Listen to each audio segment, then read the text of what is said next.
धार जिले के दसाई में किसान पहले ही मौसम की मार और सोयाबीन का भाव न होने से परेशान हैं, तो वहीं अब नीलगाय और जंगली सुअरों के आतंक ने किसानों को दोहरी परेशानी में डाल दिया।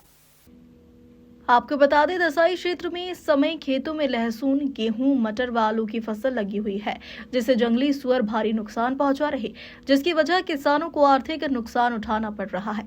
बता दें कि जंगली सुअरों की झुंड देर रात खेतों में पहुंचकर फसल बर्बाद कर रही, साथ ही कई बार किसानों पर जानलेवा हमला भी कर रहे हैं। इस दौरान किसानों ने बताया कि जंगली जानवर फसलों को बर्बाद कर रही। घोड़ा रोज और सुअर जिस खेत में घुसते हैं, वहां की सारी फसल को खाकर और रौंदकर नष्ट कर देते हैं। भगाने का मुश्किल काम होता है। क्षेत्र के कई किसानों का सुअर ने लाखों रुपए का नुकसान कर दिया, लेकिन प्रशासन इस और कोई ध्यान नहीं दे रहा। प्रशासनिक अधिकारी के पास हम जाते हैं तो कहते हैं कि यह वन विभाग का मामला है, वन विभाग के पास जाते हैं तो कहते हैं कि यह राजस्व का मामला है। यह कहकर हमें टाल दिया जाता है और भगा दिया जाता है।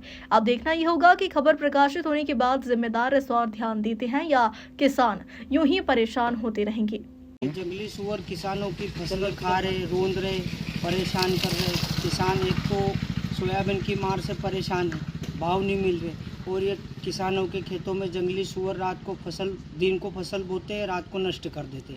किसान दिन में भी परेशान, रात में भी परेशान। कोई अधिकारी वगैरह, कोई सर्वे वगैरह अधिकारियों को फोन लगाओ तो बोलते हैं कि वन विभाग के अंदर आता है, वन विभाग को बोलते हैं कि शासन के अंदर आता है।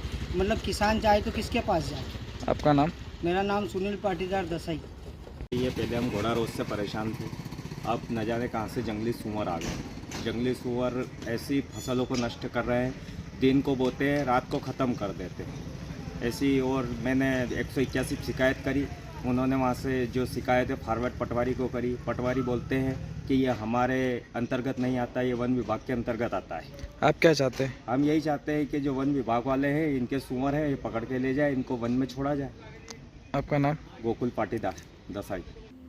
धार से प्रतीक सिंह राठौर की रिपोर्ट।